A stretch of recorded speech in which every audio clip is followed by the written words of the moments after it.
Hello, everyone, and welcome to In the Know 360, show hosted by me, Annette, the warm hearted warrior diva.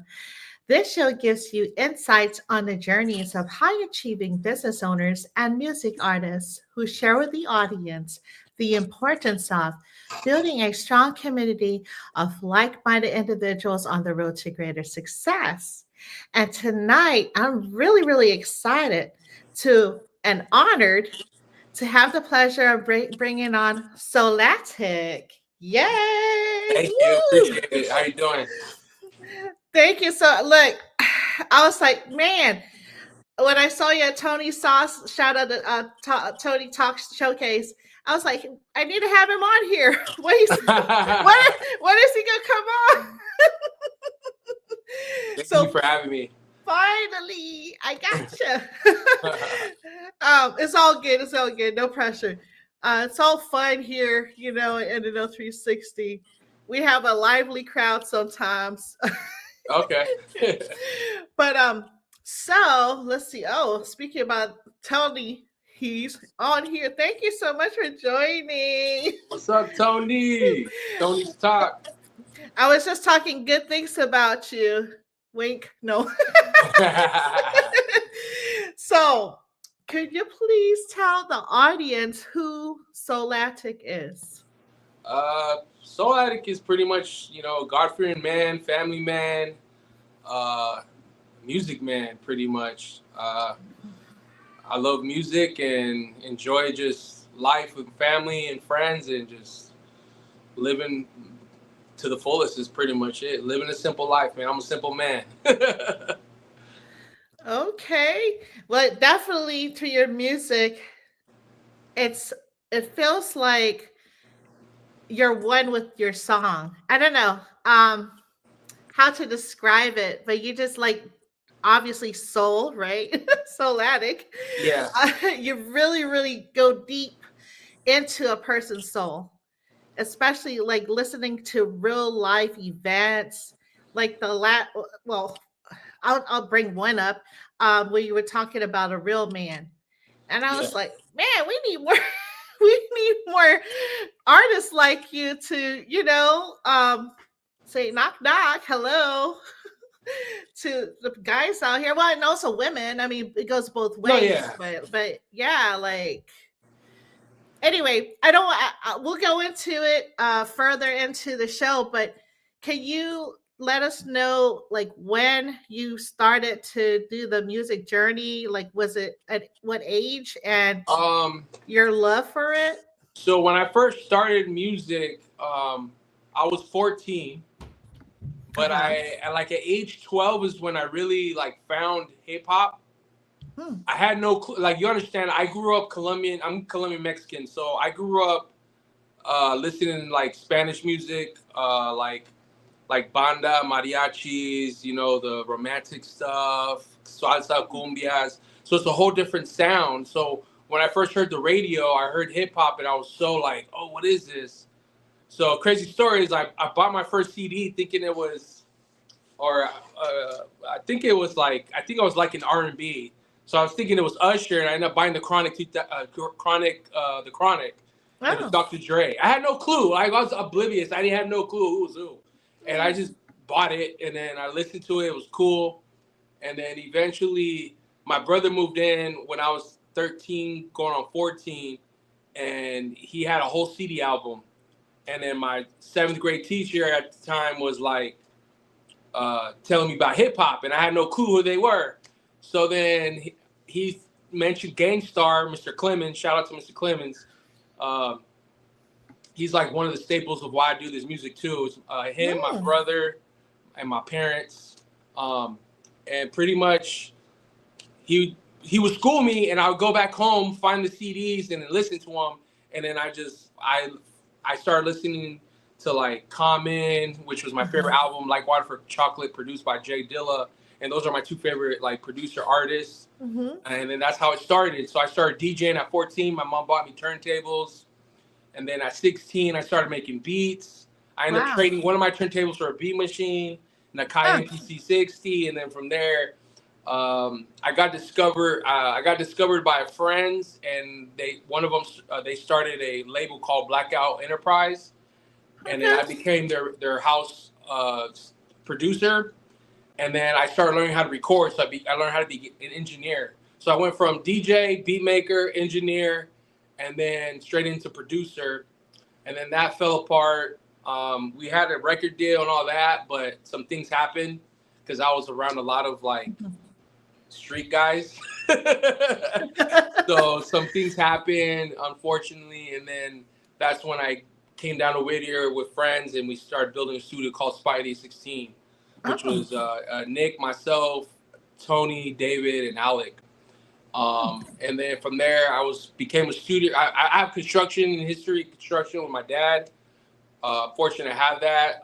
So I built me and Nick. We both know construction.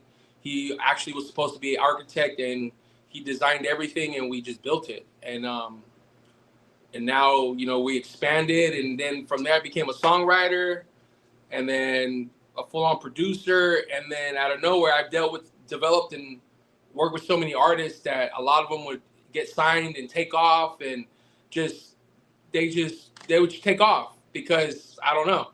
And then I would develop them, they take off, and then I was like, you know what, I'm gonna just become an artist. Wow. And I didn't want to become an artist. Like, I'm just doing it just to do it, and if anything pans out, cool. But if not, I'll still build in the background as a producer, audio engineer, studio owner, in the business. So I have many lanes, so I really don't, it really, but that's how I started as a DJ. Wow. It sounds like you have the Midas touch then. We should call you the Midas touch guy. Because like, I mean, you're helping up and coming artists to like level, like skyrocket, really. So like tip my hat off to you. That's no small meat of potatoes. Okay. That's like Yeah. huge. It looks like Chris Callie's here. What's up? He says, "What's up?" Tony's talk showcase DJ Rubik's. Okay, DJ Rubik's. That was my old name. I was called Rubik's back in the day. Oh, okay. How I got my name is funny. Everyone, my street name and like producer name was always Rubik's. So that was my name, and then I kind of wanted to get away from it because it was Rubik's Cube and all that. So I wanted to reinvent myself. So I always was like, people always told me I had soul. Like, I was always soulful in my music. Mm-hmm. So I wanted soul in it. And one day I was making beats in my living room, and I just heard a whisper say "Soul Addict," like a whisper, like a man's voice, like "Soul Addict," and I was just like, "Huh?" I'm like, what does that mean? And to me, it's like addict is like my brain, my head, so it's like mind, body, and soul type of thing, connection. My soul, my addict. What's in here? Like, it's so much knowledge, so much like I don't know. It's just like it's hard. So I went with that, and just like I guess it was a calling, and started from there. Oh wow. I like Rubik's though, because like I used to play the Rubik's Cube. My kids do too. So I never knew how to do Rubik's Cube, but I guess the reason why they called me because I was so like multiverse with, I don't know, everything I've done in my life. I've always been like able to do like multiple things. I like cooking. I like craft. Like, my three things I love to do is music, cooking, and crafting. wow. So I like building stuff with my hands, like woodwork and carpentry and all that. And like, when it comes to cooking, I love cooking different types of cuisines and learning them, and just you get to eat it, so it's awesome. Right. And it's a plus with the ladies because if they love it. And then music, it's always been my passion. So those are the three things I focus on almost every day, and they work like seasons. Sometimes I don't do music, and I'll be on a cooking binge, and then sometimes I won't be cooking, and I'll be like last year I made a Jenga set out of wood. I made a domino set out of wood, like just from scraps, and just because I know construction. So those are my three things I like to do. But yeah.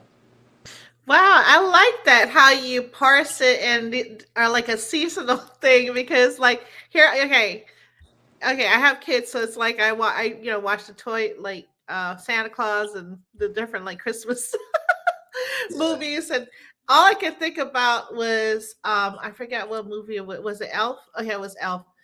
When he went to the North Pole, and then they had the elves like making some toys.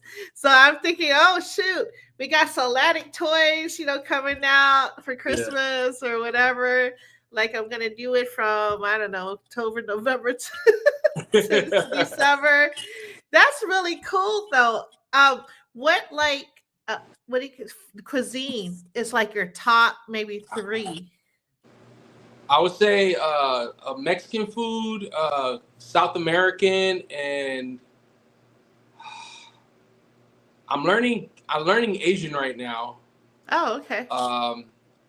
They're very interesting. But like for Colombian, I know how to do like all the like the Colombian dishes, which are like pollo sudado, which is Mm. it's like a beef stew with potatoes and like a tomato uh, sautéed sauce with like green onions and like certain Wow. seasonings.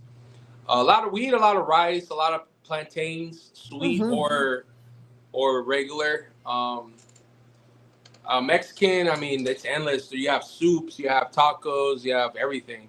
Hmm. Um, I actually love doing empanadas, so that's like a business that I'm actually working on right now. I'm working on my menu.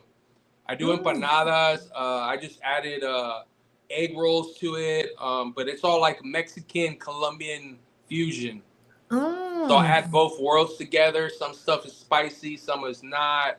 So Hmm. I've been doing it for the past 2 years, just developing a menu, just making dough by scratch, putting different, literally on a notebook, just writing ideas down, like how Wow. much did I put in, how many teaspoons, how many tablespoons, like how many cups. Like I'm very like detail oriented, so that's why like Yeah. music, crafting, and like food works for me because I'm so detailed. I get so technical and I enjoy the OCD-ness of organization and how things get created. I don't know. I'm just weird.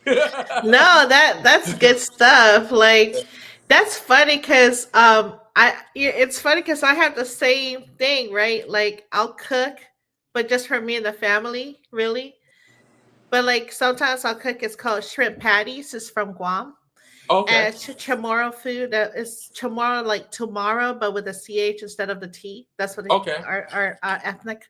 Um, but it's like a fritter. You ever had like a fritter? Yeah. But it's a shrimp and it has like mixed vegetables in it. It's so Okay. good. It's so good. Yeah. Well, and Make me like I hungry. brought, I made a batch, right? And I brought it to a group of people I know, like veterans that like veteran entrepreneurs. And like as soon as I brought it in, because it was supposed to be for the owner, he was like, "There's only two more left," and I'm like, "I'm sorry." He's like, "I didn't even start hiding this when you bring your food." Yeah. It always happens when I make empanadas. I bring them to family, and like I really like. I don't want to do a food business, but I want to create it and then have other people work on it for me. Uh huh. Um, but I love cooking for my family, like Yeah. whether it be like my brother's family or like just intermediate family, like my mom and my parents, or just when we family functions, like I'll make like 60, 80 empanadas and just bring them, and like they're gone in like 10 minutes. And then I get Whoa. family like, what happened to what happened to them? I'm like, they're gone. They're like, yeah, like, man, I was like, man, I made like 60 or made 80. Like, dude, you guys went through them quick. It is like, Wow. yeah. How big was the empanadas? Was it the regular size or was it like No, a? I make them. Well, I have different size makers, Yeah. but I make them very Oh, like okay. like sample Small. size, like not sample size, like they're good, like 3 inch diameter kind of Oh, okay. empanada. They're Oh, not wow. that.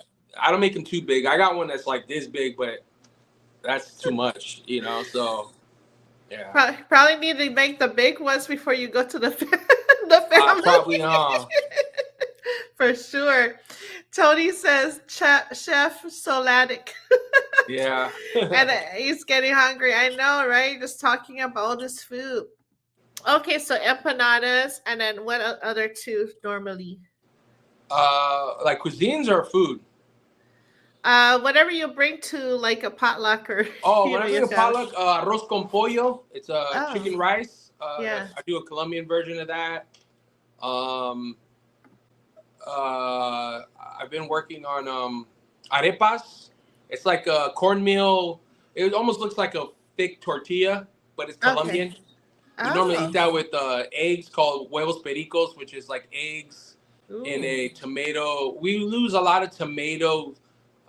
It's like it's called the guisao, which is like a tomato, onion, green onion sauce that's kind of like sautéed with oil Uh-huh. and it's cooked, and then you throw the eggs in, and then you let that cook up, and then you put that on Mm. a arepa, and Uh-huh. then with some butter, and then you throw. If you want some meat, you can put meat in it, and that's what we normally have for breakfast, um, and stuff like that.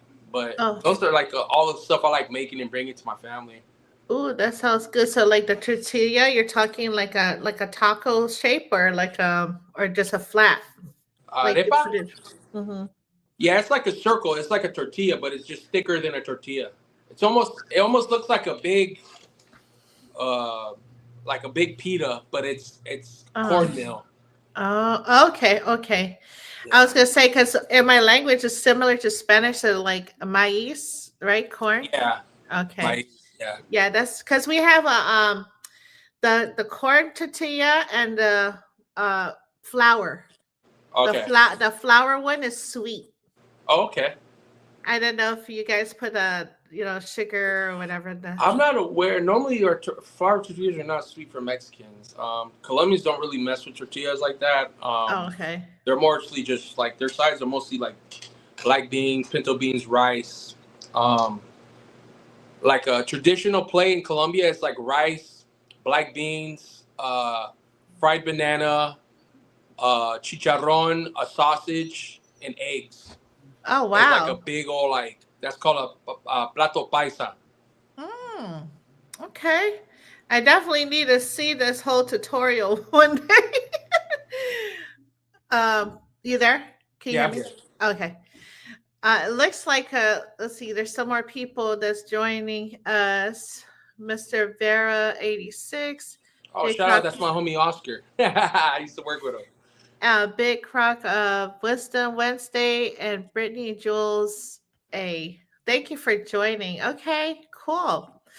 Well, I don't know about you, but I'm getting hungry here.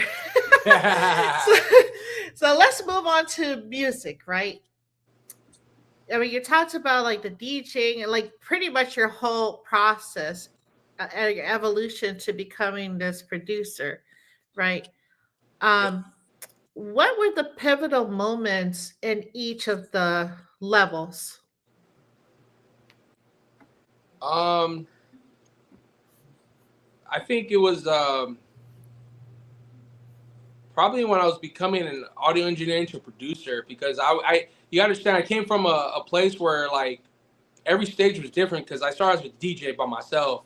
Hmm. Then all of a sudden I started making beats, and then all of a sudden I got discovered by some friends that did music, and then so then it's like every level I get something new. I always got into something new. So Hmm. for me, my biggest pivotal move was like starting with Blackout Enterprise because I got to chance to work with artists and actually get my hands on, and that's where I got my experience. And Wow. literally, without that, I probably wouldn't be at the position I'm at right now.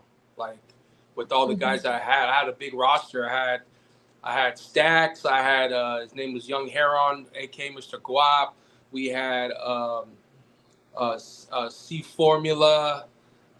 We had Mega Fiasco slash his name's Pokey G now.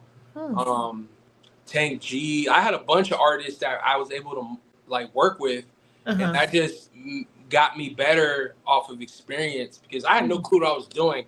I didn't know how to set BPMs. I didn't know how to do anything. I was just hitting record, and then down the line, I started learning little by little. Obviously, but every time I did something, people like that new music would like, hey, how much of reverb did you use or delay? And I was like, I don't even know what you're talking about. I don't even know what that is. Mm. They're like, you don't know what you're using? I'm like, no, I just create. That's all. I just create. And then over the years, I started learning. So I would say when Mhm.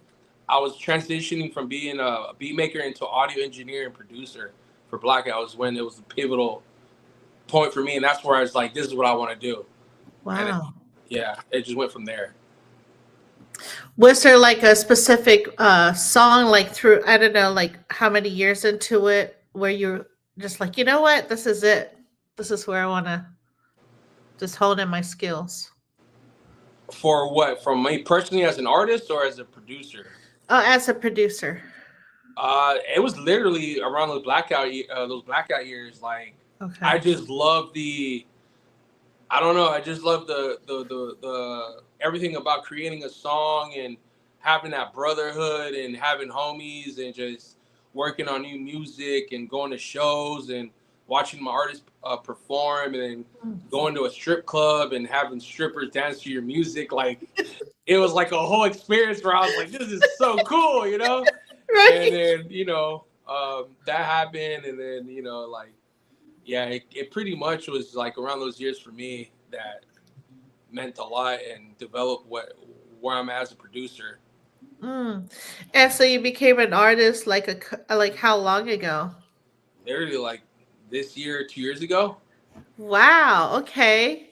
Like I, That's I really started interesting. writing I started writing like 3 years ago. I just started writing lyrics, and then all of a sudden I started recording and just experimenting and not really taking it serious because I was just bored. Really didn't have anyone to work with. I just got Mhm. over with an artist that I developed for years. Did Wow. all his sound. I'm not gonna say his name, and he ended up signing with a label.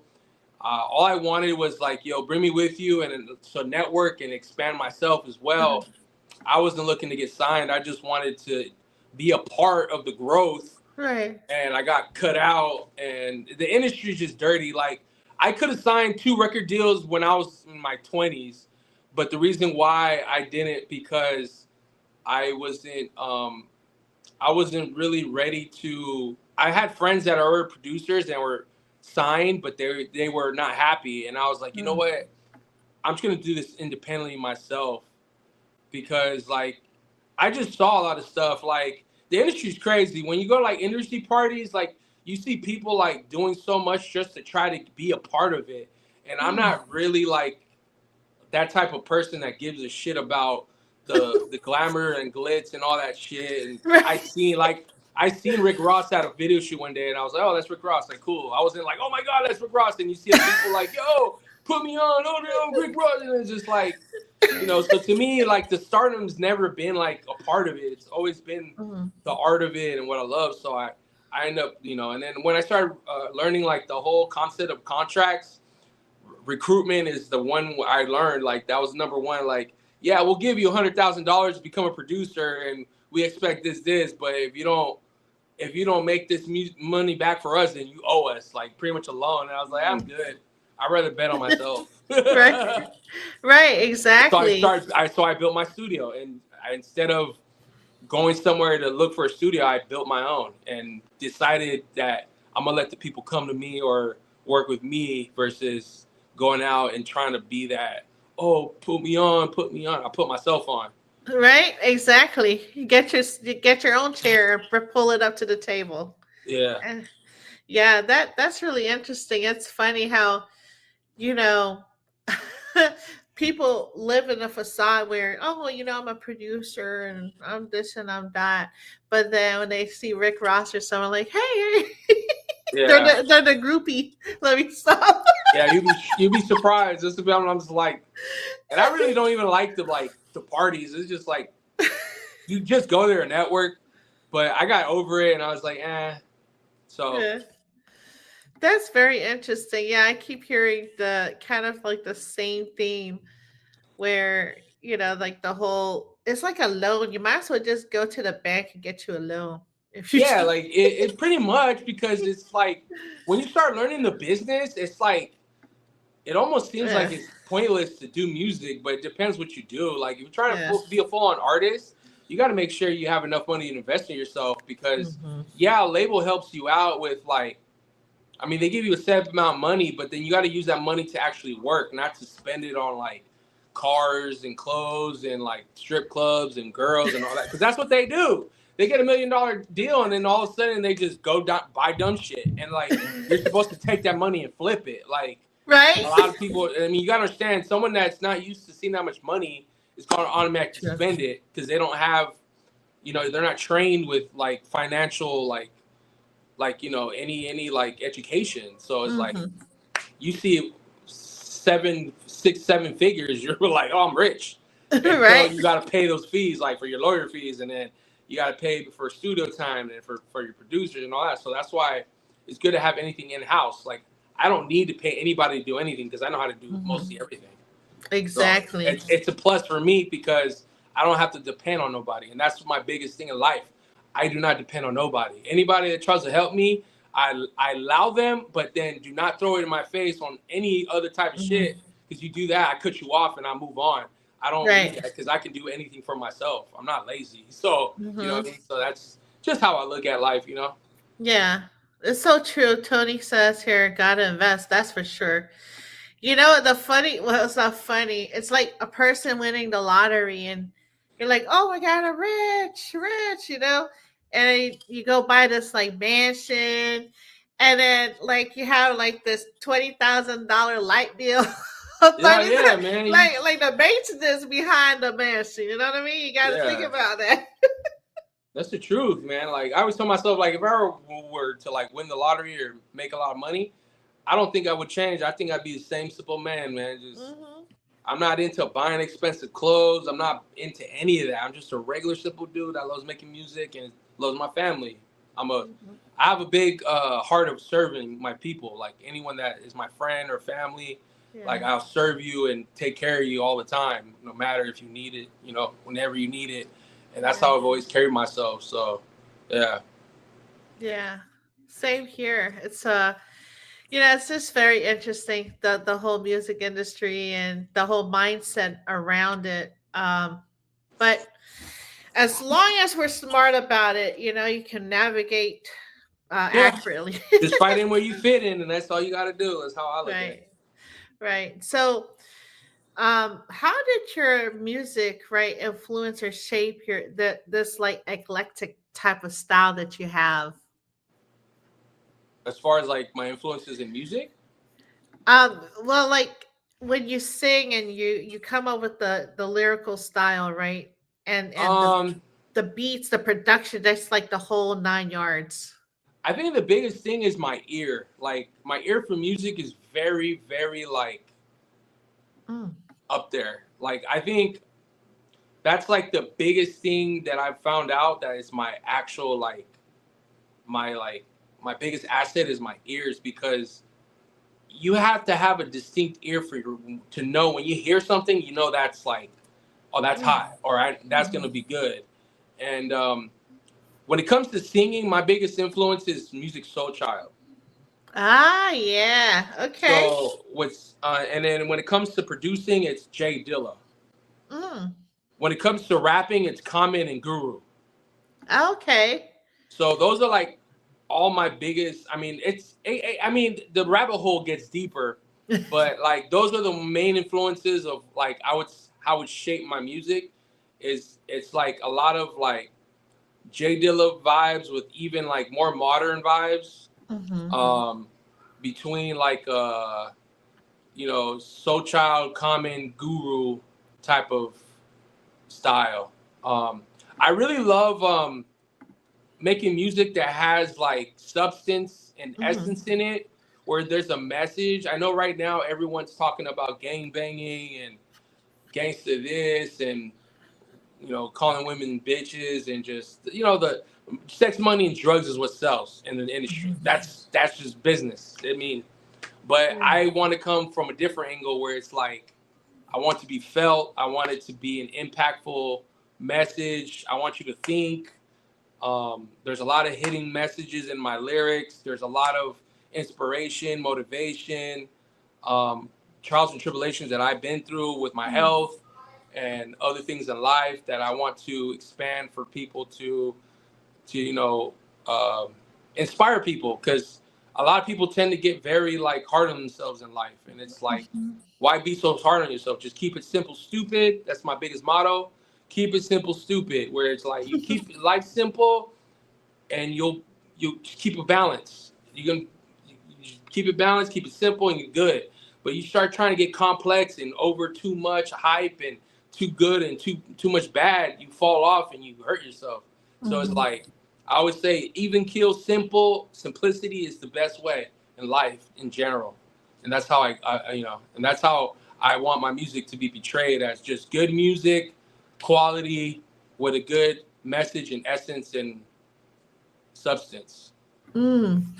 That's so true. I was talking to my son earlier today about how life, he'll ask me like different questions and stuff, and I'm like, well, what do you think? Right? You have to start processing these questions, and he'll give you the answer, and I'm like, yeah. So, like, keep it simple, right? It's a yes or no.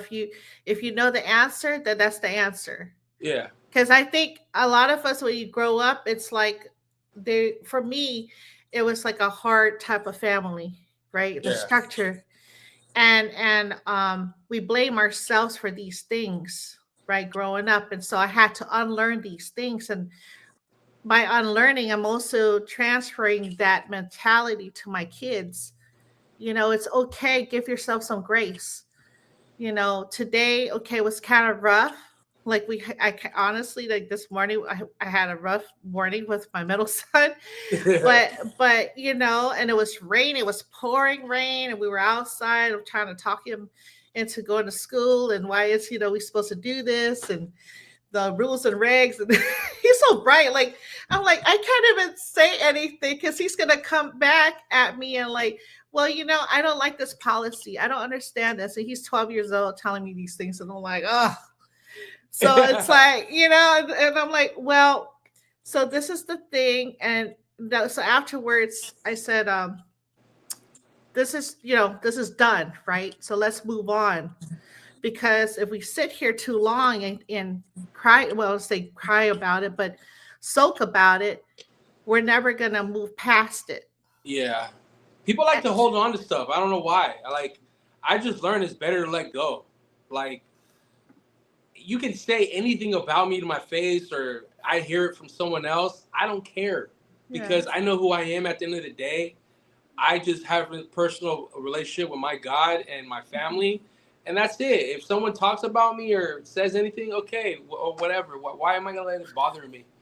I Right. got family that always fighting over like who said what, who did what, and I'm like, who cares? Like, why can't we just get along? you know? And Right. it's just like that in every family. Everyone goes through problems, but I've always just been that peacemaker. Just like, like Yeah. everyone wants to show their flowers when someone dies, but when someone's alive, no one wants to give them flowers. And it's like, I give my people flowers every day.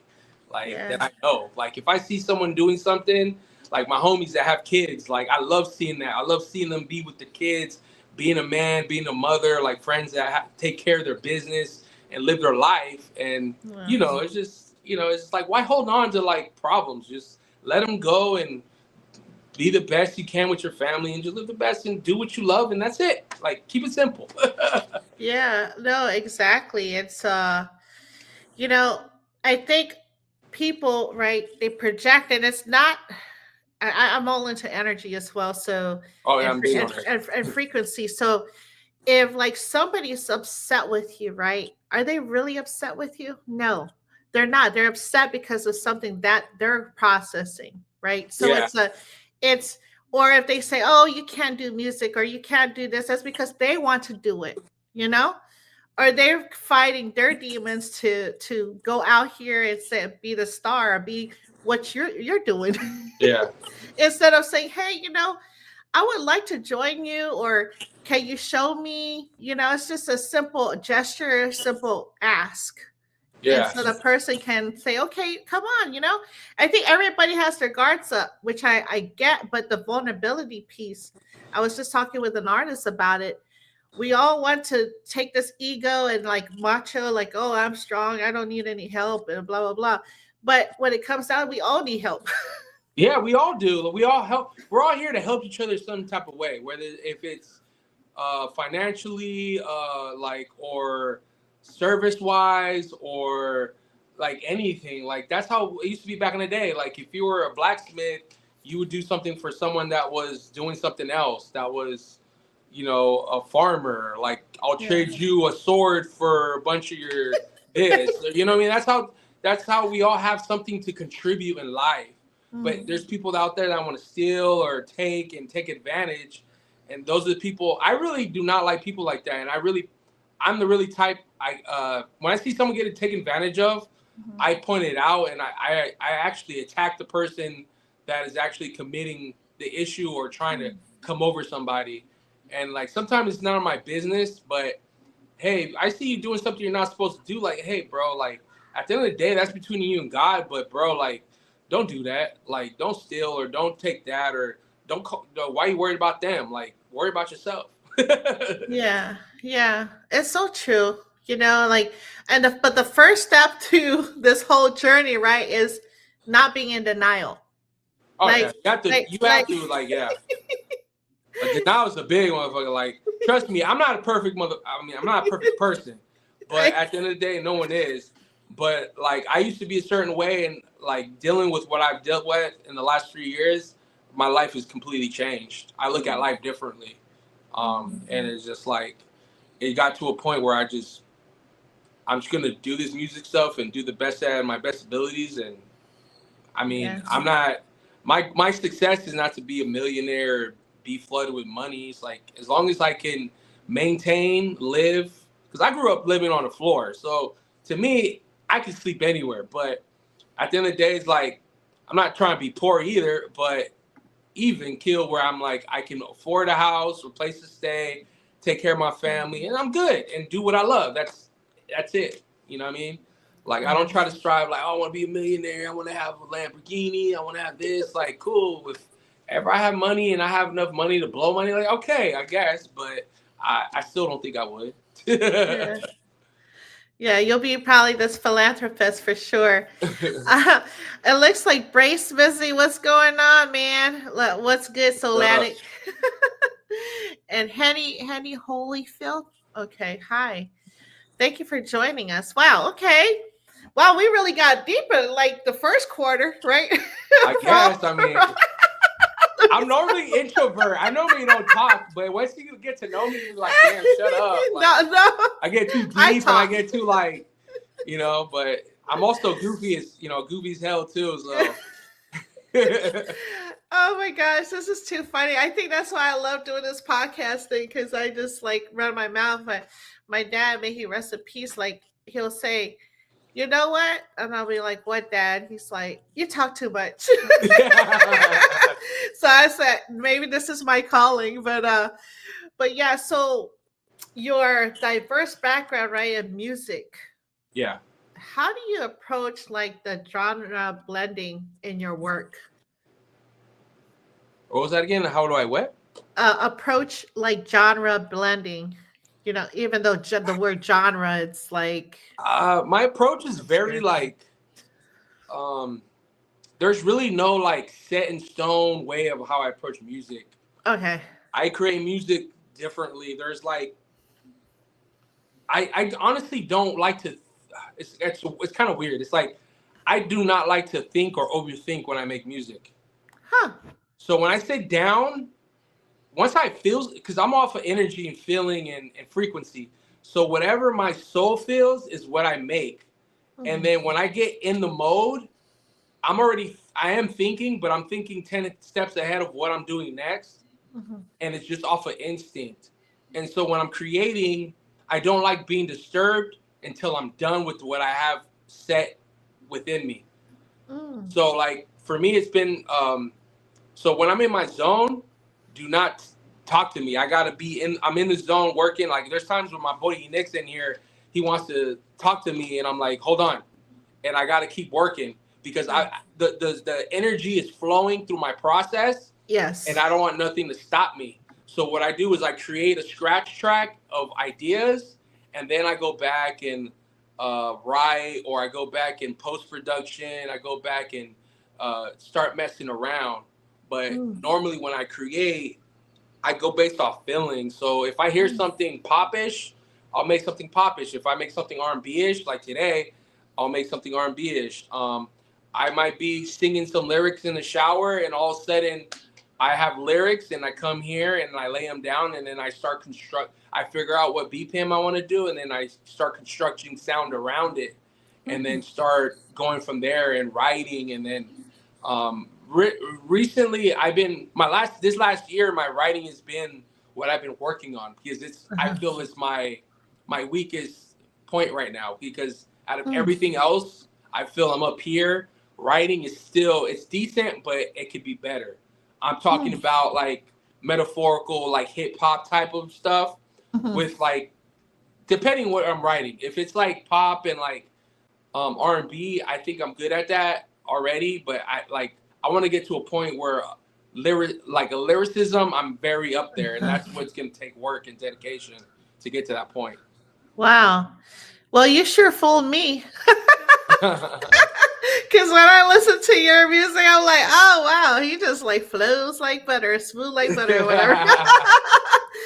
Wow, that's really cool. I had a thought when you were talking about all that stuff. Like the whole process, it just seems like fluid with you. Yeah, pretty much. It's just something I do. Like, and like my partner Nick, he'll be like, we'll be here with other people working, and he'll be like, just leave him alone. Don't talk to him. Because, people tend to be like, oh, you should add this, and oh, you should do this, or you know what, you should turn it down. And I don't want to hear none of that. We'll figure that later. Right. But like, I need to get in my zone, get my energy out. Yeah. Then we'll keep continuing. Oh, add your 2 cents, or all right, let's try that idea. And I'll take someone else's idea and add to it. If it works, it's cool. If not, then I'll scrap it. But like, I'm starting working with this new band member, so it's a new world for me, where I'm going to sit in a room with other people working. I've really never done that. I've only sat down with an artist, maybe 2, actual artists, but I haven't sat down with actual musicians like this before, where we're all going to be contributing to a sound and music writing. Wow. So that's going to be a new venture for me now that I'm starting a band with some friends that it's in the works, but I can't talk very too much about it. Wow. That's amazing. Okay. I don't know about you, but for me, sometimes I'll just wake up singing a song. And I'm like, I don't even know where I heard that song from, but I just start singing a song, or like something comes in my mind, and I'm trying to look for what's the name of the music, the song, what's the name of the artist, but it's stuck in my head. It's like it's like information that's been stuck in your brain, and then finally it's filtering to the front. You know what I mean? Yeah.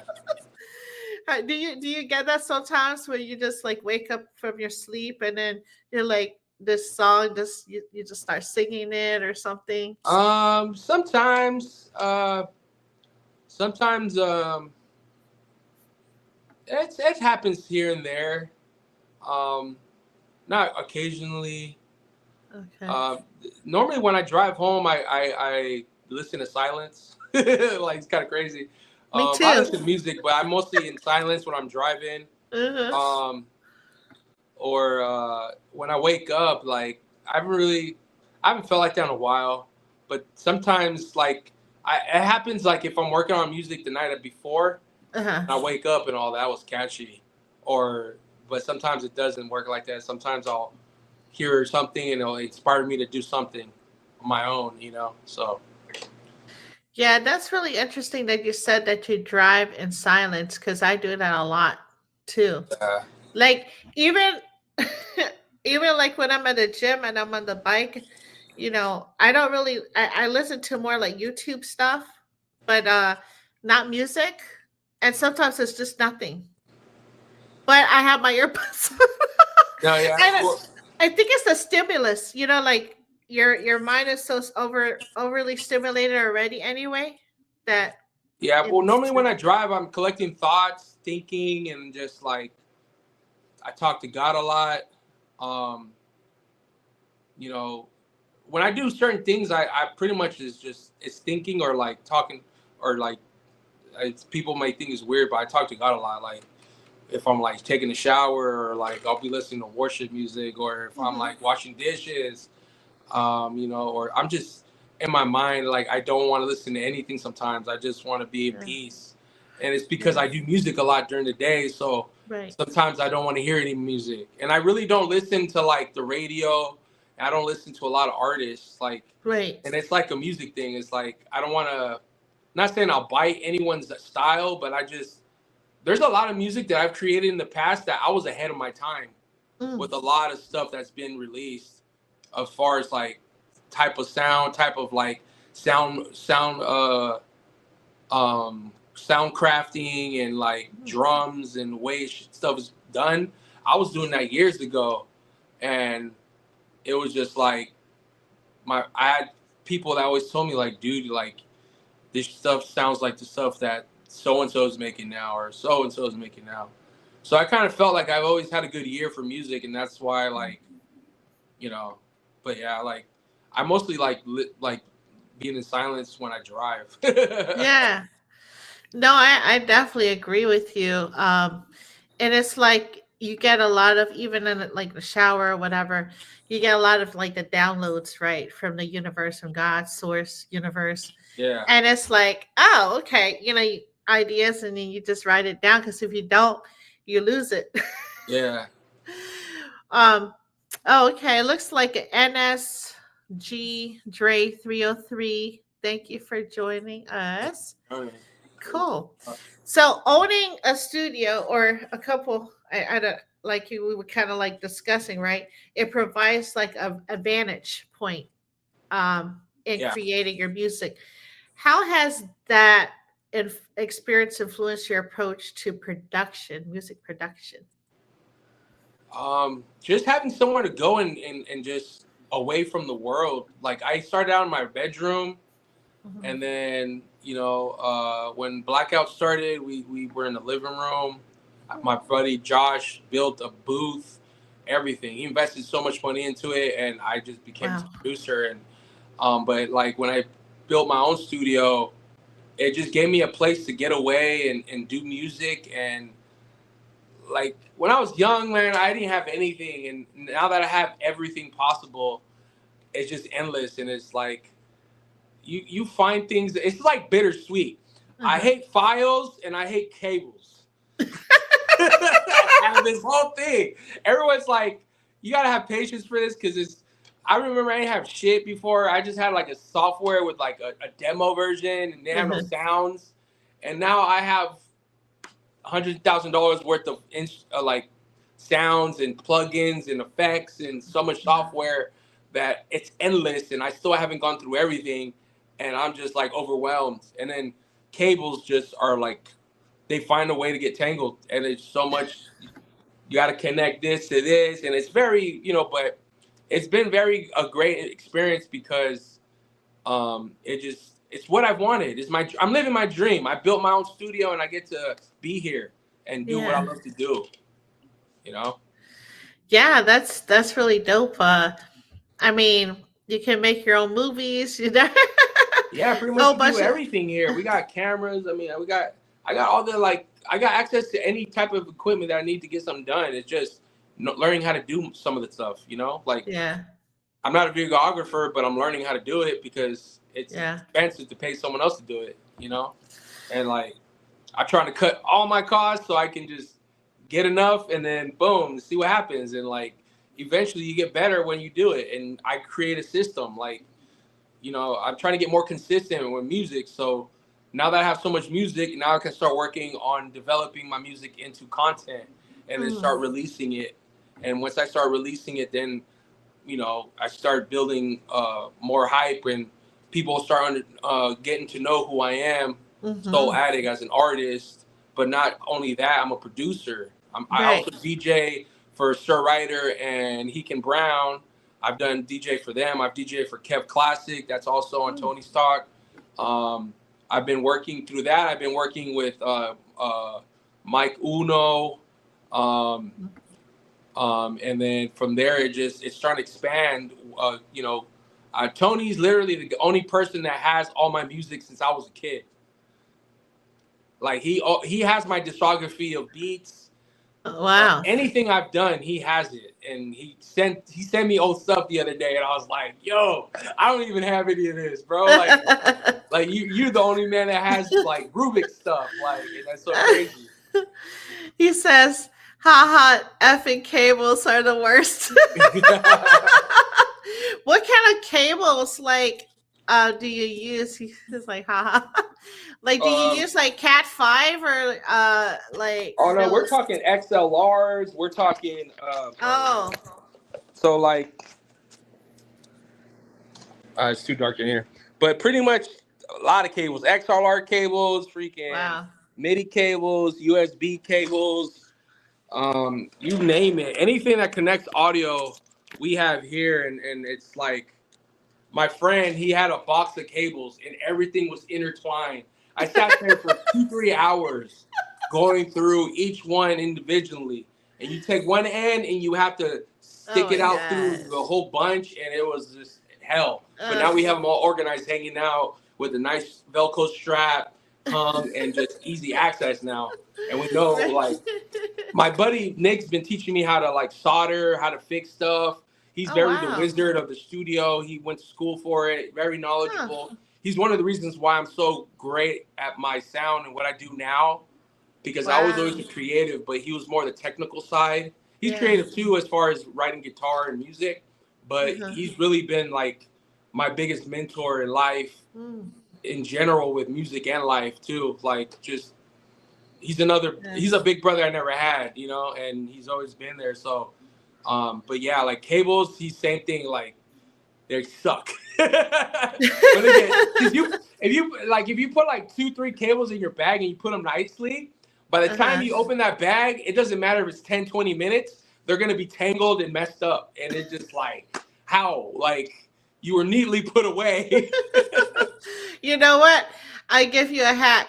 You should get those Ziploc bags, the baggie, for like the uh, kids, and they put the grapes or I know, huh? the penny, and then you like wrap it right, and then you put it. You get the big one, the gallon one, and then you throw all Yeah. of it in the gallon. Yeah. That's what I do. I have let me see. I think I have something here. Uh, so like the big gallon, then you just put everything in it, like cable, whatever. I have Yeah. I have pens, but No, yeah, we use these Velcro straps to actually help a lot. But when you don't have it, it's like they just find a way to just get intertwined.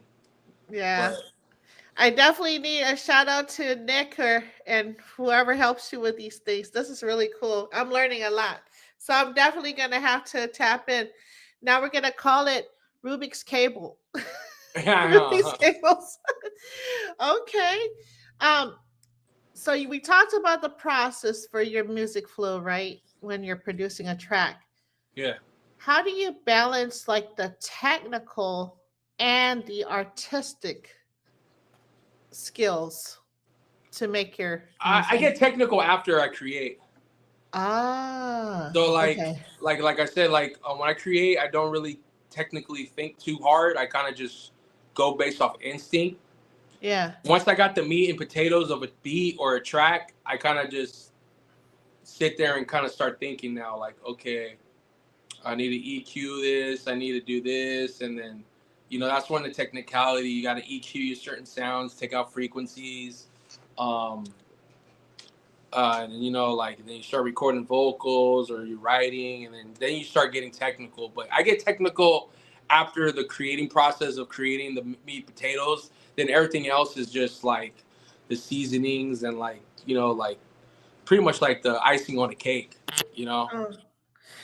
Before like you started the whole produce production, right, piece, your music when before production, before you started learning all this stuff, and then after, is it like night and day? Like, Oh yeah, it's different. Like, um, because when I first started, it's just a loop, right?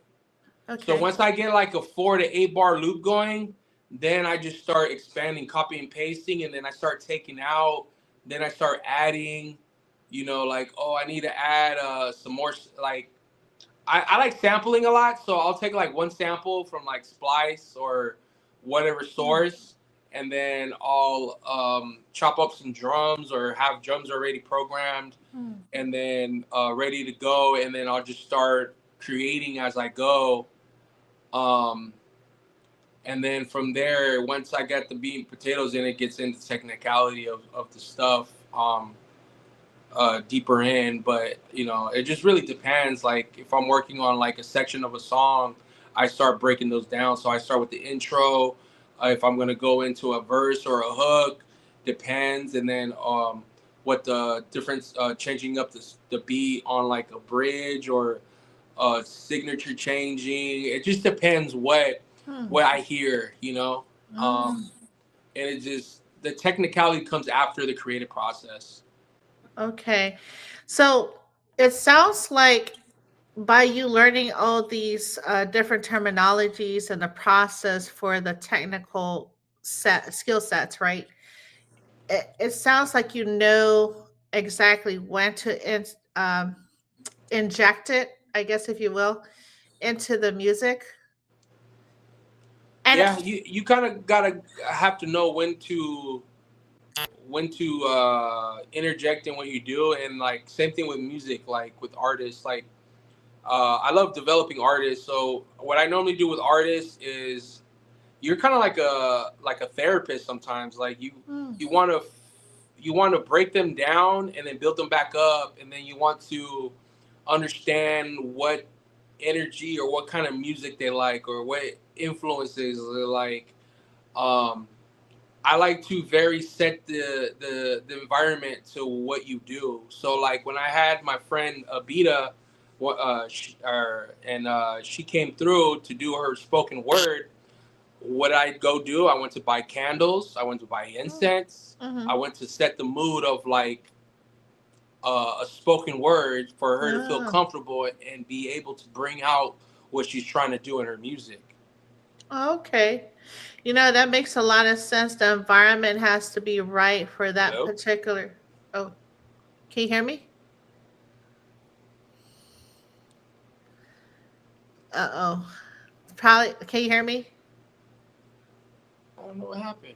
Is this somebody calling you? Maybe that's why. Let me see. Okay, I'm gonna chat here. Think someone was calling. I hope you can see my message. I'm chatting with him. uh, okay. Let me see. Can you hear me now? No. Sorry, I don't know what happened. Okay. Can you hear me? No. Yeah, it could probably be my studio because Yeah. it's so I think. compacted in. Oh, probably like if somebody tried to call you on the phone, then it kicks you out. Oh no, I have it Yeah. on no disturb. I I don't don't know know. what happened. I don't know. Okay. So, have you ever got into a challenging process, right? Say something you're trying to create, a song you're trying to create, and it was going good, but then you came up upon like a challenge.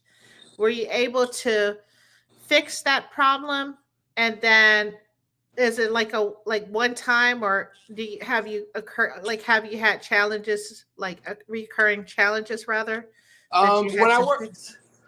when I work by myself, it's very smooth. The challenging part is when you work with artists. Not every artist is the same. Everyone's different. Uh-huh. So my biggest time, like, say if I work with an artist for the first time, you're Mm. technically trying to get a feel and create a chemistry to see how they like to record. I Mhm. have artists that love to record all the way through a verse. I have Okay. artists that like to punch in. Oh. I have artists that like to punch in every 4 bars, every 8. So everyone's different. Mm. The biggest challenging thing is working with someone that um, it just isn't fluid, and it comes with training. So Mm. I get very frustrated with artists that don't learn how to grasp or understand the process that I'm trying to build for them so they can Mm. get better. So I get very sometimes impatient with, because like artists tend to think a lot, and Huh. that's why I tell artists when we work, don't overthink, just Mm. do, like, feel what you were doing, feel what you're doing, and stop overthinking, because that's why you mess up when you like, oh, I gotta get that line, or oh, I messed up this line, I gotta make sure I hit it. Just feel the music Huh. and just close your eyes and just let it ride. So my biggest challenge is dealing with artists more. Myself, once I write something and create, I create it, and if I don't like it, I'll just redo it and fix it. And I never had a challenge with that. My biggest challenge is working with other people. Mm. Sometimes I'll be excited to work with this artist. I finally get to work with them, and it's terrible, or just didn't feel it. Maybe next time it'll be better, but it just sometimes there's times with artists that it just it just doesn't vibe off, like, so it just it is what it is, and Mm. no hard feelings, but I try to find the best way to make an artist comfortable enough to create their structure with me when we work, so when we Mm. work it's quick and we get it done instead of taking so long, because once you're doing it for so long Yeah. as an artist, you should have the experience of knowing how to record, knowing the process and the lingo of how it works to be in the studio, headphones, monitoring headphones and all that. And if you don't know, I'm willing to teach you. Um, but those I think are the biggest challenges. Is with Mm. like people that are not too experienced with recording music. Wow. Yeah. And that's a vital part. Like literally, right? So, like, say for instance, you're working in the ER, right? Or you're an EMT and you're going out to into the field to rescue people, right? If you don't know CPR, I mean, Yeah. how are you gonna help the person? So I think that is a very vital aspect that folks, people need to learn. Yeah, Like, you gotta know no, what you're doing in whatever job you're at. yeah, Like if you're gonna be a fireman, you gotta understand you're gonna go in a freaking place that's rising hell, and you gotta either fight that thing or you gotta get people out, and you're gonna go through some shit that you probably it's just gonna be crazy. If you're gonna be a cop, you gotta understand you're in the streets, so you gotta yeah, make sure that you're out to serve people and do what you're supposed to do. But not everyone pans out to be what they do, what they're supposed to do. And it's yeah, like you're hired to do a job that you signed up for. It's a commitment, and a lot of people are not like committed. That's why contracts and shit gets fucked up, because you're not abiding from what you mm, committed to, and that's all it is. You gotta be a man of your word and what you do, and that's what it is. yeah, Like I tell artists, you come in here, I make sure that you come out here with the best quality music, mm, guaranteed. right, Like I'm right, not here to turn and burn and right, do all that. Like I'm here to make I can grab anybody from the street, and if they can sing, I can make them sound great and make them sound like mm, a platinum artist, mm. um, or rapper or whatever. Yeah, yeah, But it's like it takes time to do it because of the repetitiveness, and it takes so much. mm. Like a lot of people or some artists think it's like, oh, I'm a one take Drake, and like, no, bro. Like sometimes you're gonna be saying this, like Dr. Dre. When you work with Dr. Dre and you've seen the movie, like that's the approach I take with recording. I record Uh-huh. line for line, and I either go off of what I think, or I'll write it down, master that line, and build it up. And then eventually, once I start performing, I gotta learn it. Uh-huh. But for now, it's just like, to me, that's always like my teachers have been mentors from a distance, like Dr. Mm, Dre, Rick Rubin, like Jay Dilla. Like mm, these are all people that I listen to, and when I watch the Instagram videos of these guys talking, they uh-huh. always reassure what I'm doing, because Mm, everything that they've been doing, I did it without them telling me, and I know I'm on the right track when I do music, mhm, because I always in tune with Dr. Dre and Rick Rubin, which are mm, they're two of the biggest producers in music. So those are Yeah. like my two biggest mentors that I don't know, but Right. when I read into them or listen to them or hear about their stories, I've been through that. Oh, I Yeah. get I understand. I know what you're talking about. Right. There's a lot of similarities. Yeah, that's so true. That's so true. Looks like Macio's on. Free Macio, thank you for joining, King. Das Antralas Games track the great one. Thank you. And straight official freestyles. Wow, okay, we're getting popular here. Popular. Uh so collaboration, right?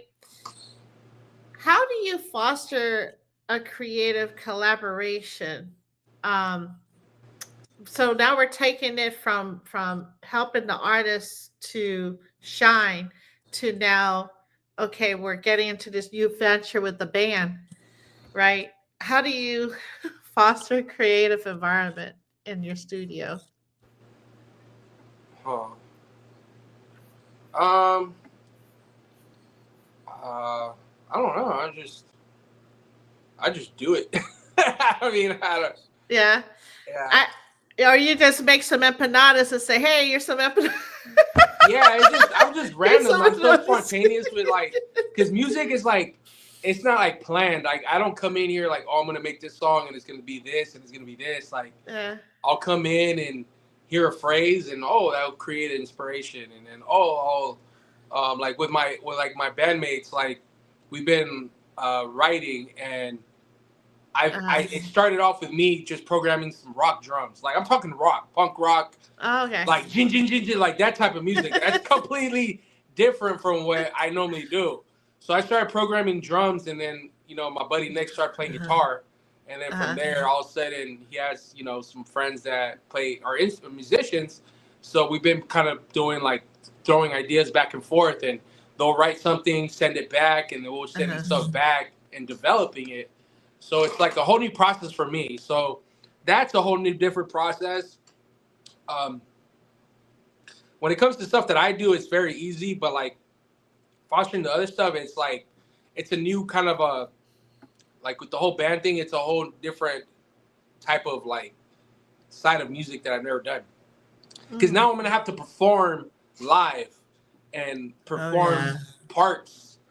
Here I get to control stop and create and Right. control the thing, but in a live show you have to go straight through and make sure you hit it. So that's Right. going to be the challenging part for me because I've never really done that before. I Mm. always play in sections creating, while Uh-huh. in live you're actually not playing all the way through, but you might have to come in at the chorus, or you might have to come in at Oh. a verse, or I might have to do some background vocals for a part of a song. Now Yeah. I got to remember to do all these things, and that's what's going to be the challenging part for me because I've never done it before. But once I start doing it, I'm pretty sure Yeah. I'll adapt. Yeah, I think you have that hands down. I don't think you have to worry about that. It's gonna Yeah. probably your second nature. Just a different kind of setting, that's all.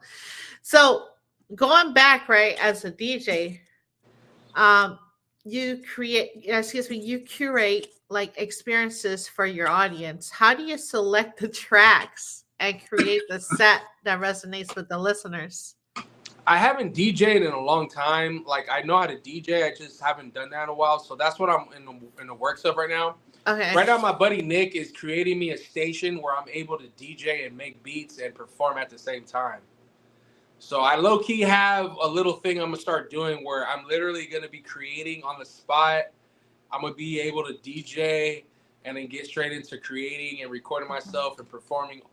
Like I want to eventually do this live where I Ah, can show up to a show and I can literally start DJing and all of a sudden start performing the making of a song from scratch and then performing it live is my goal. I don't think wow. anyone's done it, but my buddy right now, he's just a wizard. He knows how to connect stuff and he already has a setup that I've been working on. I got like a keyboard, computer setup, I got my vinyl turntables. I got my DDJs digital turntables. I got percussion on the side, a bass, guitar, like everything set up for me to grab and just perform So that's like my biggest thing right now is learning how to sync everything in and be able to create everything live and give people an Mm. experience where it's live music. And that's going to take a lot of work.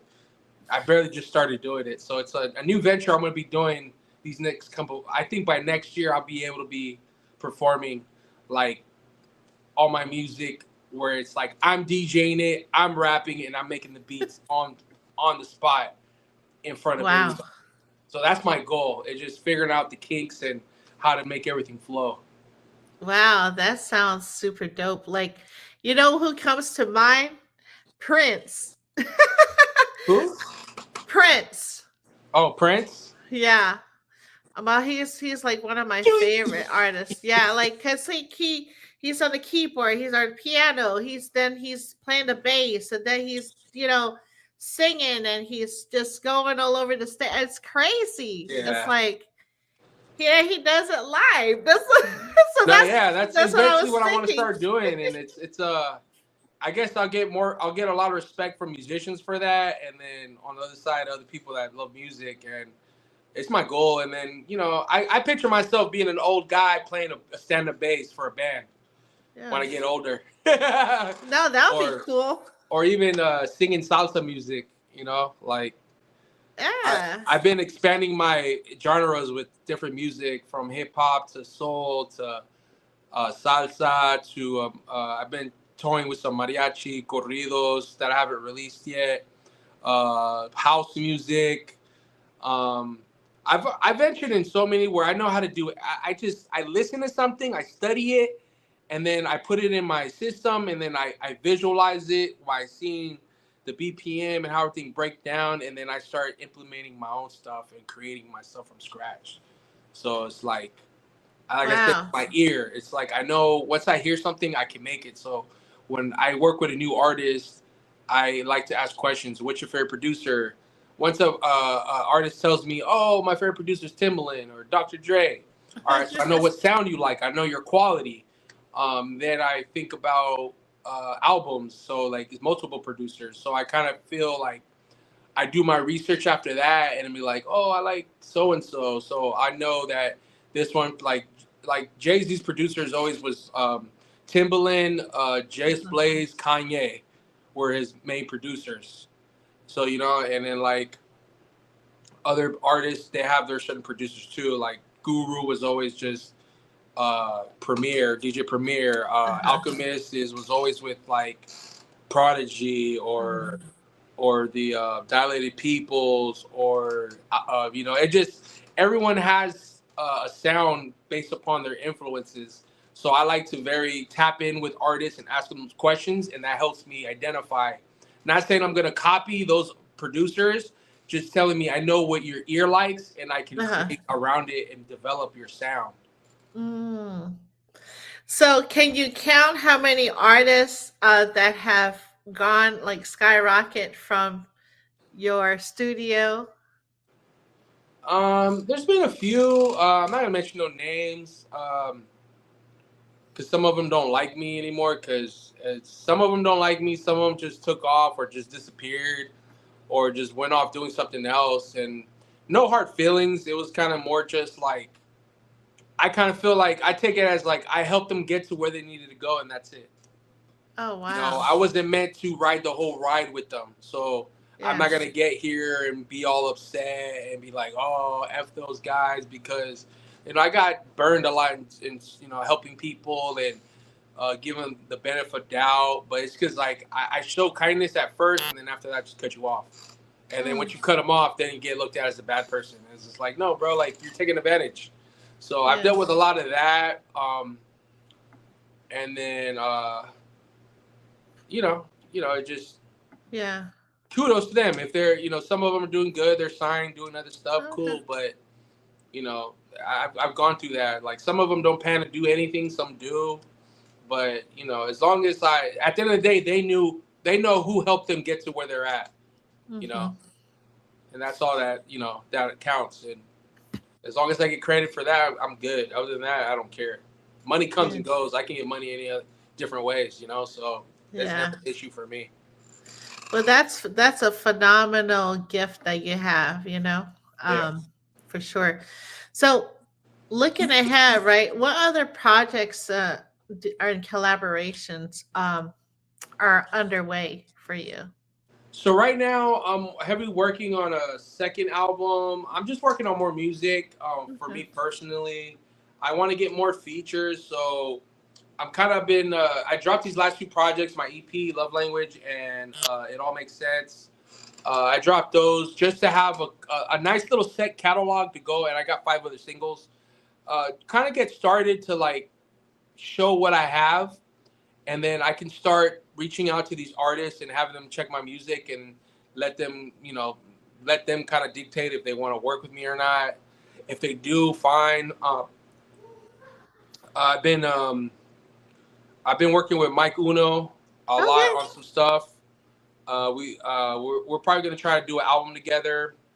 I forgot the name we're thinking. I think we're gonna name it like Soul Uno Ooh. or Mike Attic. I don't know. I gotta think. We gotta think of a name. Uh, um, who else? Kev Classic. Okay. Uh, you know, he's uh, he's been working on some stuff. We have some stuff, a lot of stuff that we worked in the past.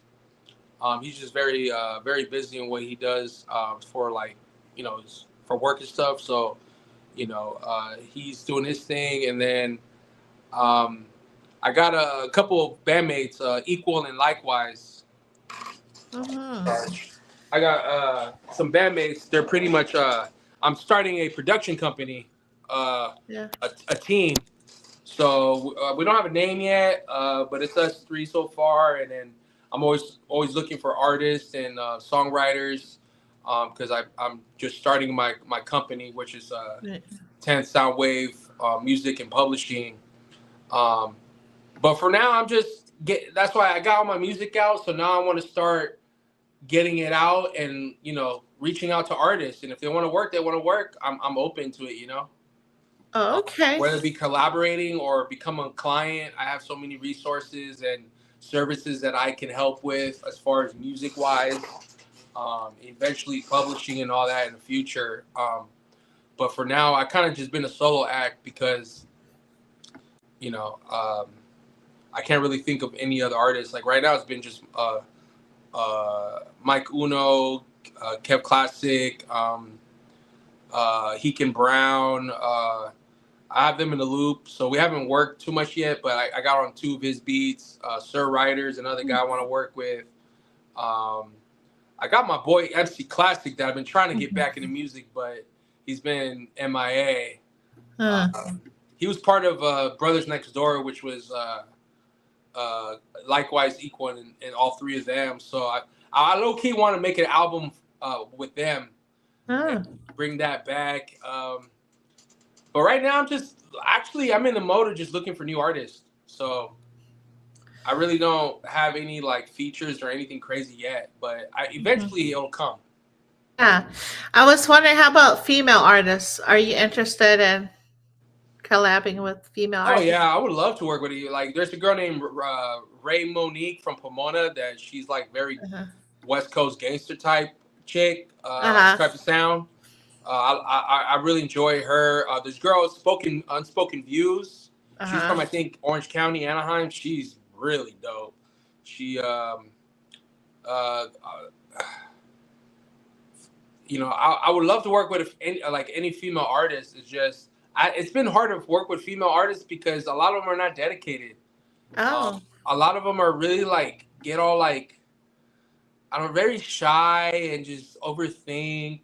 There's Oh. this other girl named Bree from Ruffalos. You should check them out. They're a ska band. My Uh-huh. buddy Rob Tim, they have a band together, and it's ska music reggae. Oh. Um, she's a girl I want to work with too. She has a very strong voice. Um, but yeah, like right now, like I really don't know who else is out there that I've kept my eye on that I can think of. But eventually, I'll hear somebody, and like I said, right now, I think I'm really restricted on IG right now. I don't know why, Mm. but I don't. I'm trying to get my music out more, and I think once it gets out, I can figure out how to like get people to start noticing the music and like wanting to Yeah. work. because I have to put a body of work out there for people to be intrigued. So I think that's when it gets to that point, start seeing the visuals and start seeing my progress. I think the features are going to start coming faster. Okay. Yeah, there's a bunch of female artists that came through my platform, so I definitely will have to.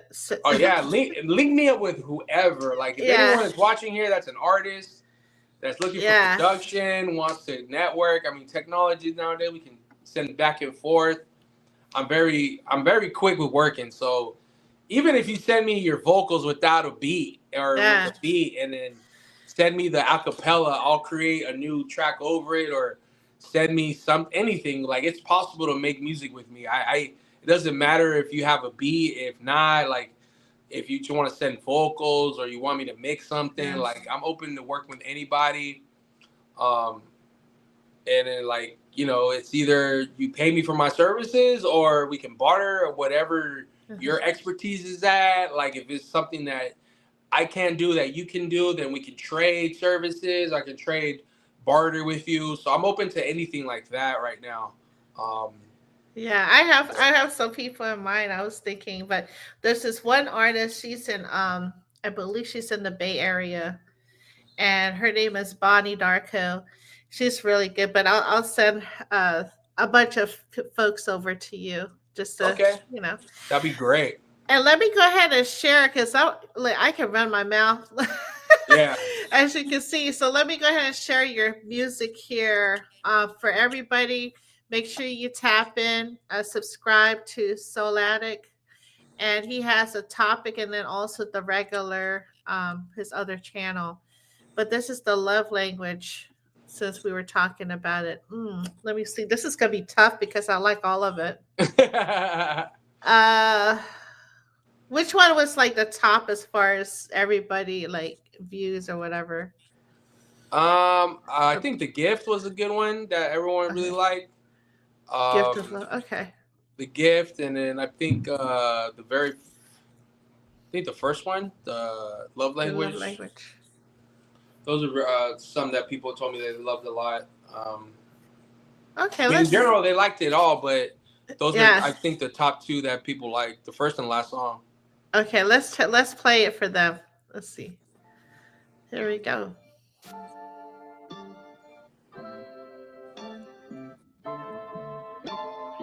Soul Attic.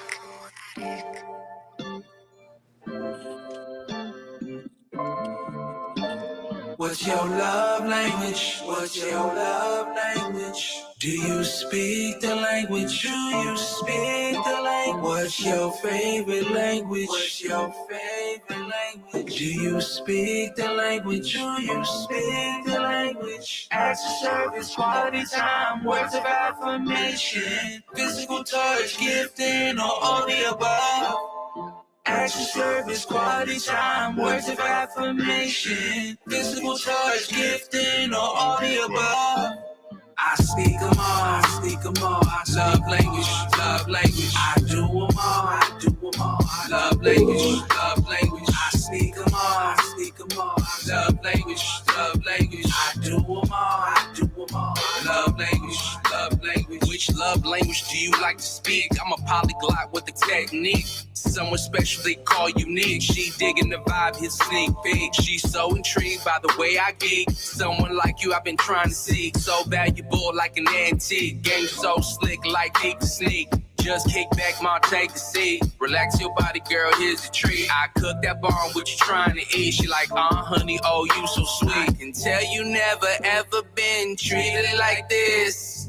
Flavor so amazing, taste buds in the bliss. Steph Curry with the wrist, I swear I'm never gonna miss. Keep it simple, stupid baby girl, here's a kiss.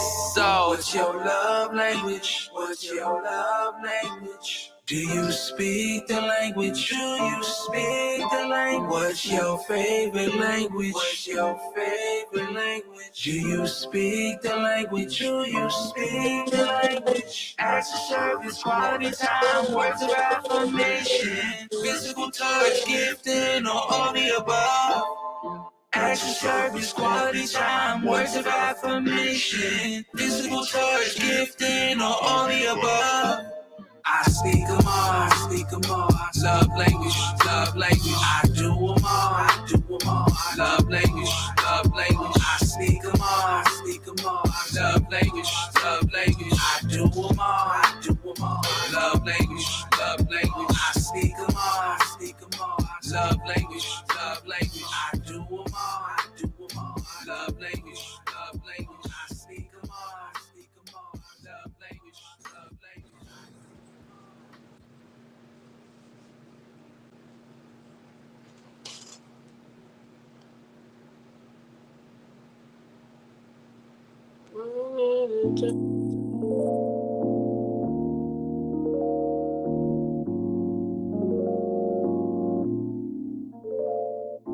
Here's a little something from me to you. I hope you like what's inside. Heard you wanted something like this for you. I listen from time to time. I wanna give you this right now. I wanna give you this right now. A gift of love in you. I wanna give you this right now. I wanna give you this right now. The gift of love in you. Wrapped in a box, or written in a text. It's all for you. All for you, yeah. Everything from you is better than the next. This is true. Even when it's just a look from you, it makes me feel good. With every love note that I write, every word is true. Cause I love you. I give you more than just time. Every moment is divine. You and me will always rhyme. It's in all the little things, memes that make you laugh out loud. Inside jokes between us both. Here's a little something from me to you. I hope you like what's inside. Heard you wanted something like this for you. I listen from time to time. I wanna give you this right now. I wanna give you this right now. The gift of love in you. I wanna give you this right now. I wanna give you this right now. The gift of love in you. The day I lay my eyes on you, I already knew, yeah. I love how your smile lights up the room. That's my boo, yeah. You're the woman of my dreams, yes, indeed.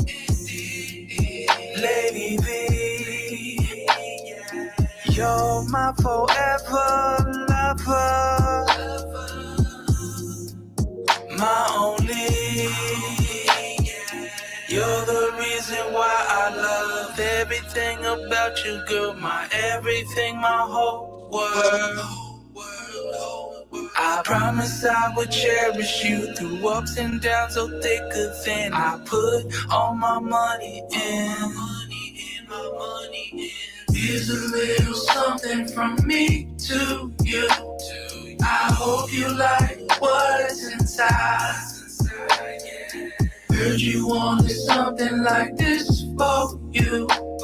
I listen from time to time. I wanna give you this right now. I wanna give you this right now. The gift of love in you. I wanna give you this right now. I wanna give you this right now. The gift of love in you.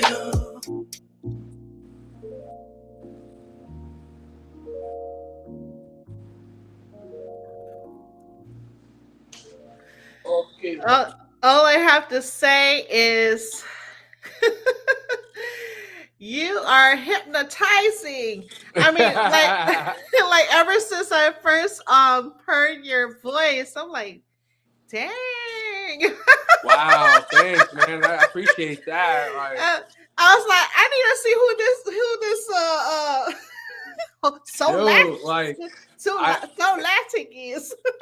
yeah, I mean, my voice is. I mean, slowly, surely, now that I'm releasing music, a lot of people, like even my mom, she's like, "That's you," and I'm like, "Yeah." And she's like, "Oh my god!" Like, and For even I have real? like cousins, a cousin in Colombia that's she's into music too, and she's like, "Cousin, I didn't realize how strong of a voice you have," and I'm like, "Really?" Like, and I'm thinking Yes. like me, like I don't have a great voice. Like I generally don't like my voice, but I make it work with whatever best Make I it can. work. I'm like, you don't have to make it work. It works. I'm sorry, I didn't cut you off. I didn't cut you off. But like you have this that's why I said, like, I'm surprised you're not even mainstream because it's I mean, hands down, you don't even have to like do much. You know what I'm saying? Like you just have this like sultry, natural voice that just hypnotizes people and like draws people in. Like, hold on, let me Really? That's crazy. let me run it back. Not once, not twice, but multiple times. You know what I'm saying? Appreciate it. For real. I know like we're like super over the time. I don't know what like I'm okay, but I don't know, like I know you probably have to Whatever you want to do, I'm too exposed. I have no. I'm probably gonna get back to music after this. I mean, I just finished the track, so I'm probably gonna post this after this and come up with some artwork and just post it on IG. And then I'm trying to get like consistent because I tried something new. Like I actually did a song with AI where I got a voice with my lyrics, a different voice, and it gave me back a voice and I got the vocals and then I remade a beat over it and all that and reproduced it is what I'm going to drop today. And it's just, I don't even know what to call the artist. I don't know if I'm going to call it AI or I'm going to come up with a name for it. But it's kind of cool. It gives me another voice and a feature. If I can't work with anybody, I guess I'll just use AI. Yeah. Make a whole album of just a compilation of different AI voices and just make music until I get some features, So we'll see. I don't know. You should call it Angie Laddick. Or Angel Laddick. But no, okay. This is cool. Let me I'm gonna show like maybe one more song and then I'll let you go so that way. Okay. Let's see here. I believe there's so many new ones that came through. You do a real man. Which one? A real man. Yeah. Let's see. That is. I need to drink my coffee. Where's? I have chai tea. Let me see. That's not working. That's not helping me though. Is it here? So the video. Let's see. It should be there. I don't know if it's. I found out some of my songs are muted from YouTube on certain areas. Because of I noticed that on Instagram too. Huh. Oh, real man, here, this one. Okay, let's see. Who teaches you to be a man? We all have these ladders of battles and roads we have to walk in our given lives. Soul addict. Yeah. Hey yo, fellas, let me holler at you real quick. Hey yo, a real man moves smart. He ain't moved by emotions. Never let the wave shake him, he controlling the ocean. He ain't out here wildin' out, popping pills for devotion. He investing in his fam, not just flexing and boasting for the gram. He ain't gotta throw hands just to prove that he a leader. He protect, he provide, don't turn to a beater. Ain't no ego in his soul, ain't no hate in his heart. If he fall, he rebuilds, never torn apart. Wisdom over impulse, knowledge over clout. He ain't cutting corners, he taking the patient route. Put his pride to the side when it's time to admit. Cause a real man don't break, he just learn and commit. Let me break it down so you can follow along. Just vibe to the song, yeah. A real man gon' stand when the weight get heavy. Heavy, heavy. He ain't never gon' fall. Never gonna fall. When the world turn cold. World turns cold. Got a soul of a king, he don't need no fake things. Fake things, fake things. A real man don't run. Real man don't run. When the storm gon' come. When the storm gon' come. A real man hold his own, never playing the fool. He don't idolize the streets. He ain't stuck in the loop. He ain't out here scamming. He ain't robbing his folks. Doing the most. He make moves with intention. Never chasing a hoax. He ain't flexing no gun. He protect with his mind. Always on the grind. He ain't running from his kids. He's raising them right. He the type to kiss his lady when he's saying goodnight. See, a boy needs advice just to cope with the pain. But a real man faces his demons. Let him drown in the rain. No fear in his veins. He got a purpose to claim. A real man gon' stand when the weight get heavy. Heavy, heavy. He ain't never gon' fall. Never gonna fall. When the world turns cold. World turns cold. Got a soul of a king. He don't need no fake things. Fake things, fake things. A real man don't run. Real man don't run. When the storm gon' come. When the storm gon' come.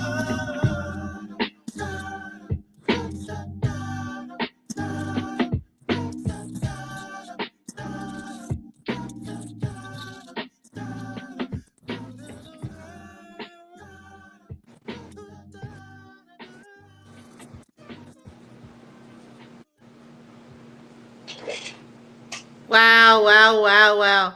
So, like, I think you're shy a little bit because I hear like you wanted to come up, right? Because, like, the pitch, the tenor, and I was thinking, like, you ready for this? You ready for this? I was thinking, like, out the barge.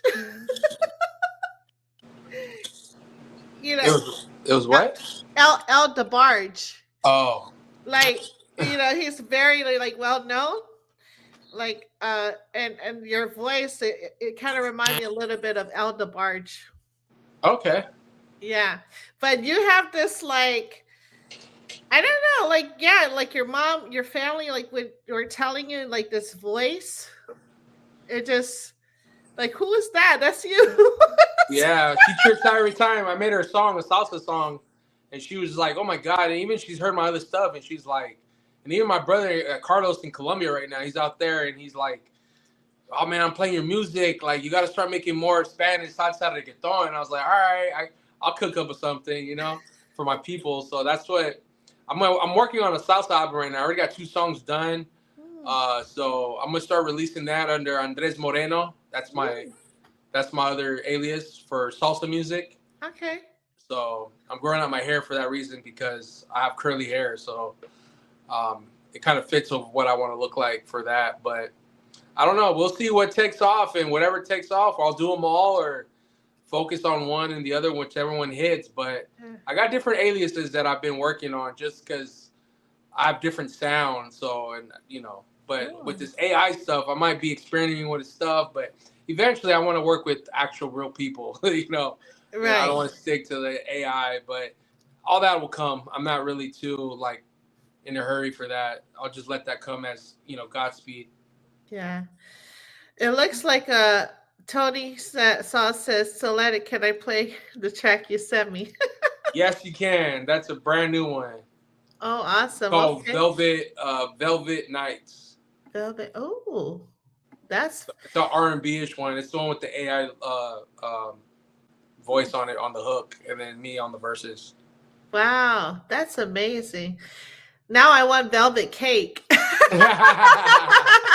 I like velvet cake. That just I don't know when you said velvet. I was like, "Ooh, that sounds really good right about now." But I should be doing that.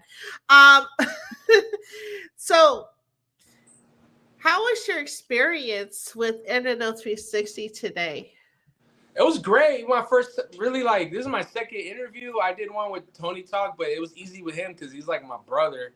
Yeah. He's family, so it's I'm used to it. But like, this is my first time.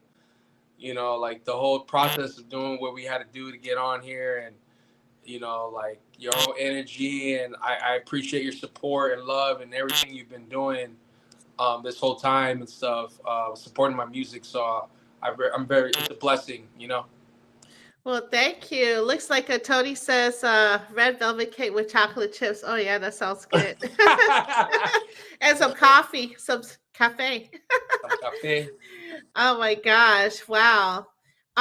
Well, this is our first, but there'll be many too. I would like for you to come back on the show so we could talk about the world tour that you're Okay, we'll see what happens. Where this life takes us. Where. Yeah, that sounds good. Okay. Well, be sure to subscribe, like, comment, share Solatic and Internet 360. Right now it's airing on YouTube, Facebook, Instagram Live, and then I'm going to post this on Apple Podcasts, Spotify, Twitter, X, and TikTok. And also, anyone would you like to shout out tonight? Oh yeah. First, God, my parents, my brothers. I gotta shout out my cousin Audrey because last time on my last interview, I didn't mention her. She was like, "Why didn't you mention me?" I'm like, "Sorry, I'll mention you." So her for sure. All my friends, Nick Coffee, which is my partner. My boy David Guerrero, which is he's one of my best friends and like my A&R. He's like my other ear for music. He's like the guy I send music to be like, I want you to hear your feedback. He's like my critic, and he'll let me know, oh wow, friend or not, if it's dope or not. So I love to have him in my, shout out to him. Tony's Talk, my brothers like Primo, his family, his older brother Sauce, also known as Primo. Shout out to him, his family, and pretty much all the homies from Old Town Orange that I grew up with, and anyone that knows me and that's been showing support. Shout out to everybody, man, and everybody out there. Like it's all love for me. That's so dope. I can't wait to see your next cuisine project or hear more about it. Yeah. And you'll catch my story random with music, food, crafting. So, So let me ask. Stay tuned. Let me ask you this before I let you go. Your studio, right? Did you make any like wooden like tables or anything in your studio? Tables? Like any equipment, like or anything craft wise? Oh, everything was handmade. Like we beat the shit out of wood, different wood sizes. We cut them up. We painted them. We stained them. We burned them. Wow. And put them on a wall. That's my next door one. We made countertops out of concrete. Wow. Diffusers out of wood. Everything out of wood. We did a wall that looks like it's in Disneyland, a rock wall out of plaster. Wow. And drywall and mesh wiring. Like we got really creative with the room next door, with the studio next door. Right now, this one aesthetically, it's not there yet, but it's all laid out. But yeah, everything was craft wise next door, which was a lot of Nick Coffey's ideas, and all of our ideas mixed together sometimes because he would create the idea and then ask us questions and how we'd want stuff, and then we end up, he'd be like, "All right, we got to create this wall." I start working on it, framing it every 16 on center, and framing it, nailing it, boom, boom, boom, and then putting it up, and then just everything that comes with construction. Like we work together very well, so that's how we build our studios. So we do the same thing with music. He's the big thinker, and I'm the doer. Like he does too, but he's very I don't know, he's just very smart when it comes to thinking out a plan first, and then a plan of attack. And then from there, we tackle it, and then I do all the grunge work. I don't mind getting my hands dirty.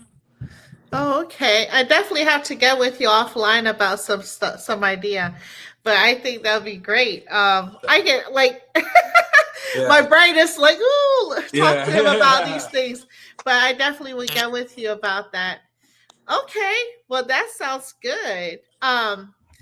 Well, thank you, everyone. I want to give a shout out to Tony's Talk Showcase, of course, Black Dynasty ENT, Driven Paper Next Level, Warriors Talk, Beats by Your Boy, Crushed Ice Entertainment, WKYJ Radio Live, Pretty of Course 35, I Said It, Mac Drama 1017, Brick Squad Records, King's PR, LOE Always, King TV, and We Outside. And I would like to say, please let's continue to support the Unity for Social Justice. Let's free Monster Yo and all our brothers and sisters that are in need of our support. And this has been a broadcast of Showing Love Full Circle between NNO 360 and Solatic. It's been a pleasure and an honor, sir, and I can't wait to talk with you more. Well, have a blessed and wonderful evening. All right, likewise. Salute. Have a great night. You too. Peace.